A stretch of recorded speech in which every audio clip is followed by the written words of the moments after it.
Hello दोस्तों, ये कहानी आप आखिरी तक जरूर सुनिएगा। इससे आपको जरूर फायदा होगा। किसी गांव में दो दोस्त रहते थे। एक का नाम हीरा था और दूसरे का नाम मोती। दोनों में गहरी दोस्ती थी और वे बचपन से ही खेलना कूदना पढ़ना लिखना हर काम साथ करते थे।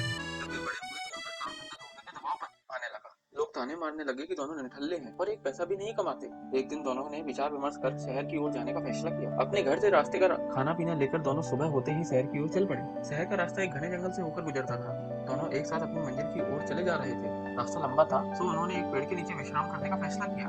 दोनों दोस्त विश्राम करने बैठे ही थे कि इतने में एक साधु वहां पर भागता हुआ आया। साधु काफी हाँफ रहा था और बेहद डरा हुआ था। मोती ने साधु से उसके डरने का कारण पूछा। साधु ने बताया कि आगे के रास्ते में एक डायन है और उसे हरा कर आगे बढ़ना बहुत मुश्किल है। मेरी मानो तो तुम दोनों यहीं से वापस लौट जाओ। इतना कहकर साधु अपने रास्ते को लौट गया। हीरा और मोती साधु की बातों को सुनकर असमंजस में पड़ गए। दोनों आगे जाने से डर रहे थे। दोनों के मन में घर लौटने जाने का विचार आया, लेकिन दोनों के ताने सुनने के डर से उन्होंने आगे बढ़ने का फैसला।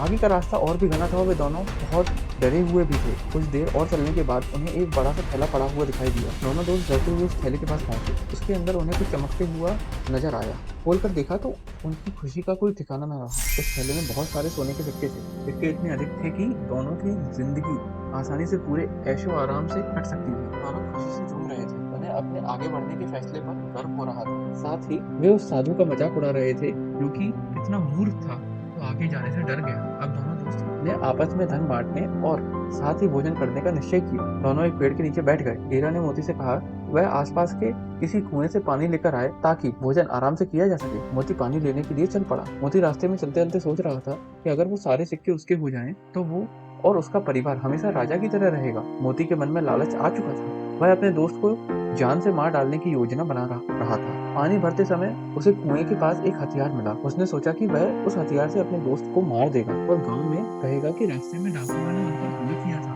मोती मन ही मन अपनी योजना पर खुश हो रहा था। वह पानी लेकर वापस पहुंचा और मौका देखते ही हीरा पर पीछे से वार कर दिया। देखते देखते हीरा वहीं ढेर हो गया। मोती अपना सामान और सोने के सिक्कों से भरा थैला लेकर वहां से वापस भागा। कुछ एक घंटे चलने के बाद वह एक जगह दोपहर हो चुकी थी और उसे बड़ी भूख लगी थी। उसने अपनी टोकरी खोली और बड़े चाव से खाना खाने लगा। लेकिन ये क्या, थोड़ा खाना खाते ही मोती के मुंह से खून आने लगा और वो तड़पने लगा। उसे एहसास हो चुका था कि जब वह पानी लेने गया था तभी हीरा ने उसके खाने में कोई जहरीली जंगली बूटी मिला दी थी। कुछ ही देर में उसकी भी तड़प तड़प कर मृत्यु हो गई। अब दोनों दोस्त मृत पड़े थे और वो थैला यानी माया रूपी डायन वैसे का वैसा पड़ा हुआ था। जी हाँ दोस्तों, उस साधु ने एकदम ठीक कहा था कि आगे डायन है। वो सिक्कों से भरा थैला उन दोनों दोस्तों के लिए डायन ही साबित हुआ। ना वो डायन रूपी थैला वहां होता और ना उनके मन में लालच आता और ना वे एक दूसरे की जान लेते। दोस्तों, यही जीवन का सच भी है। हम माया यानी धन दौलत संपदा एकत्रित करने में इतना उलझ जाते हैं कि अपने रिश्ते नातों तक को भुला देते हैं। माया रूपी डायन आज हर घर में बैठी है। इसी माया के चक्कर में इंसान हैवान बनता जा रहा है। हमें इस प्रेरक कहानी से यह सीख लेनी चाहिए कि हमें कभी भी पैसों को जरूरत से ज्यादा अधिक महत्व नहीं देना चाहिए और अपनी दोस्ती अपने रिश्ते के बीच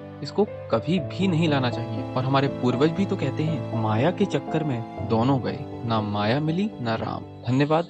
जय हिंद।